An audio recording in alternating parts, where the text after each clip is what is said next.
Good morning guys at welcome sa isa na namang video para dito sa ating mga alagang kambing guys. So ang ating video ngayon guys, so nakikita nyo ngayon itong ating anak ng kambing. Ang pag-uusapan natin ngayon dito ay ang pagkabansot ng ating alagang kambing. So yung dalawang nakikita nyo yan guys, kung makikita nyo halos magkasinlaki lang, pero doon sa tsura nila, lalo na dito sa isa, mas maganda yung balahibo niya, makintab. Tapos itong isa, kita nyo naman buhag-hag at walang kabuhay-buhay. So yung dalawang yun guys ay magkaiba ng panahon na pinanganak. So baka hindi kayo maniwala guys, itong nasa kaliwa, ano yan, 3 months 3 months lang ngayon lang magti 3 months. Tapos yung isa naman 1 month at saka 2 days. So ayan, makikita nyo yung diferensya nila, halos 2 buwan na diferensya. Pero mas ano yung isa, mas malusog kung titignan.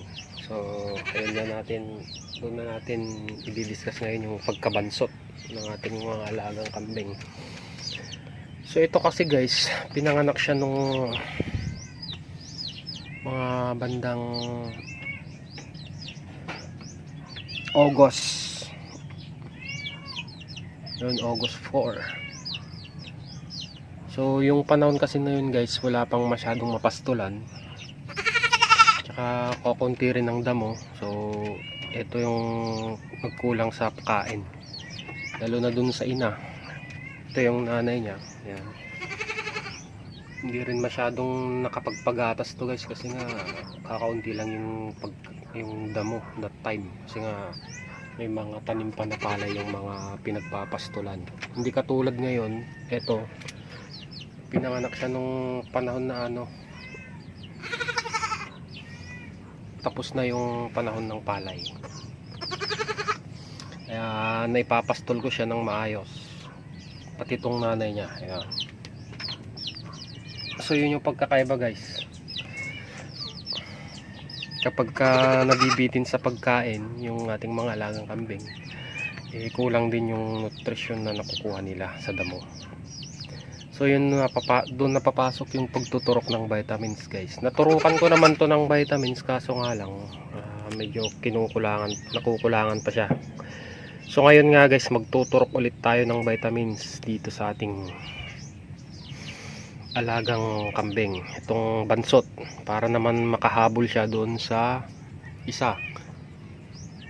So sa pagtuturok natin ngayon guys, doon natin makikita kung may pag-asa pa ba kaya tong lumaki katulad doon sa isa. So ang ituturok kasi natin ngayon guys ay magtuturok ulit tayo ng EDE. Ayan. So ito yung ituturok natin guys, EDE. Yan. Magbibigay tayo ng ano dito, 1 mm. 1 ml pala, 1 ml. So para naman dun sa kanyang pangit na balahibo, ito guys, DCM.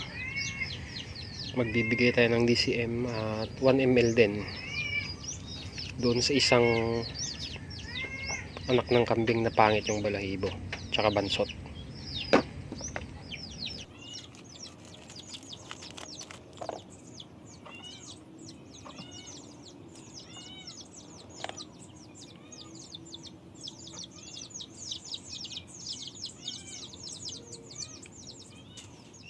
So ito na guys, magtuturok na tayo ng EDE at saka DCM doon sa anak ng kambing na bansot.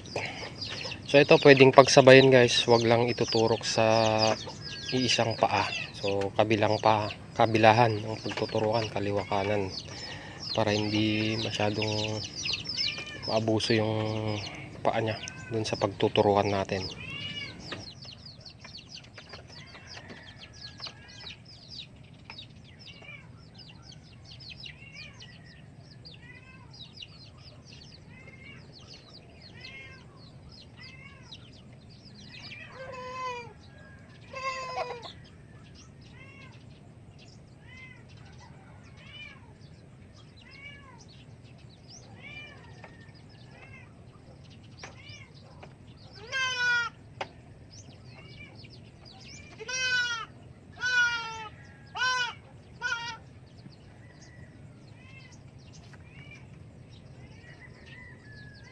turukan na rin natin yung isa guys kasi nga bansot na rin, mga magkapatid yun eh.